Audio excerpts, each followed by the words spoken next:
Welcome to Miss Lenny's vlog again. Dumating guys ang ating na-request na PSA. Na-request tayo sa NSO or PSA. Dito tayo nag-request www.psaservicelist.com.ph. Sa online tayo guys nag-request.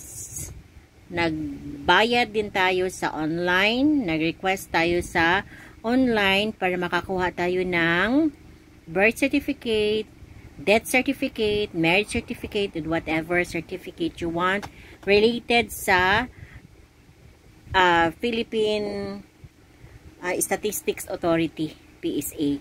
So, kung gusto nyo, yung may tanong kung paano ba mag-request ng birth certificate, dito lang login lang kayo dito, www.psaservicelist.com.ph. Online siya. So, pwede kayo maka-request dyan.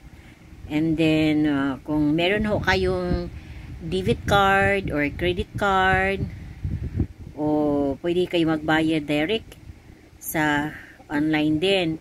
Kung wala ho kayo, so pwede kayo sa 7-Eleven, sa Bayad Center.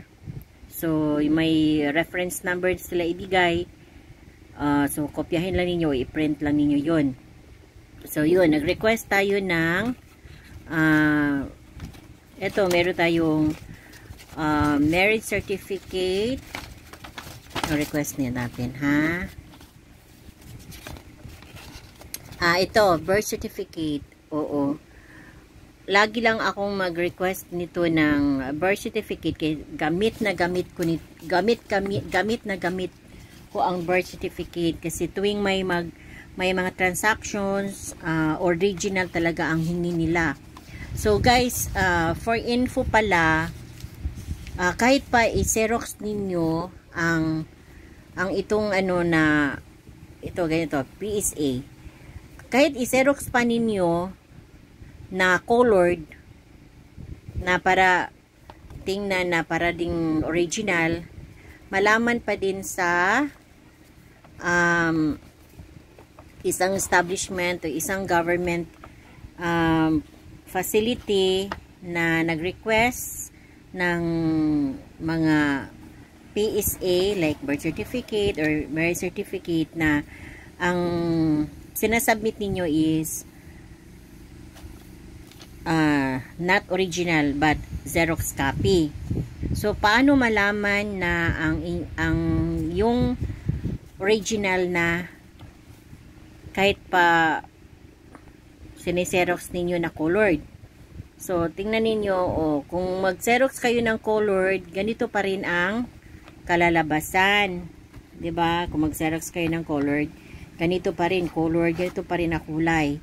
Pero meron silang tinitingnan na signs na ito ay hindi original. Ito guys, nakita nyo,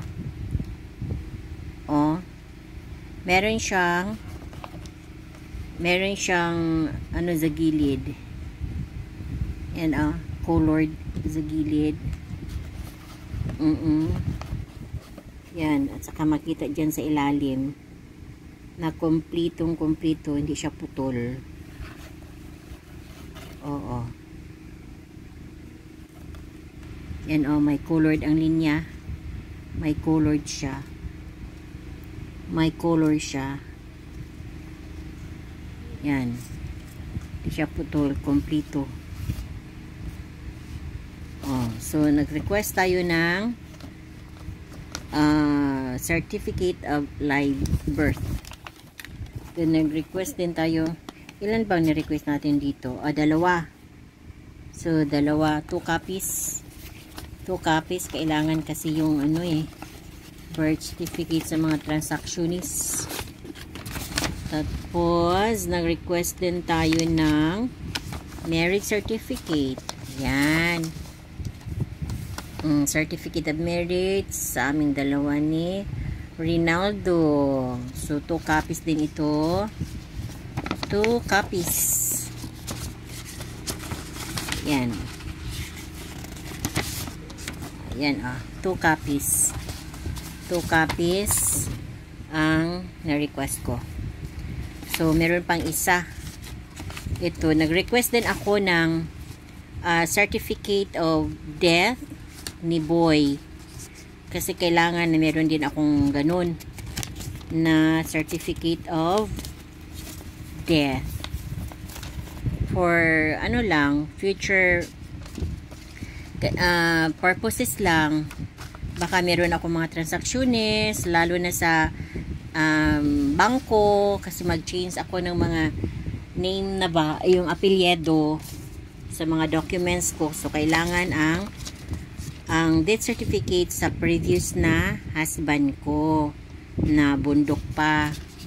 So, kasi ang mga documents ko kasi nasa yung sa mga bank o sa BIR o sa iba't ibang pang mga transactions is bundok pa. So, kailangan mag-present ako dito ng certificate of death para malaman nila na wala na si bundok. So, mag-change na ako ng Renoblas sa apelyado ni Ray, yung husband ko ngayon. So, ito, meron tayong certificate of marriage naming dalawa. So, yun guys. Basta, kung order ho kayo, ito, www.psaservilis.com.ph. Madali lang siya na mag-fill up. Pero, madali lang talaga ito siya magdating sa bahay ninyo. Kaso ngayon, parang umabot ata ng less than 20 days itong sa akin. Kasi nga, sa sitwasyon natin ngayon, na lockdown. Yan, so, hindi naman din ako nagmamadali nito. Kasi may mga extra pa naman ako. So, nag-request lang for additional para hindi na tayo magka-problema sa mga future natin na mga transactions kasi kompleto na tayo ng papers.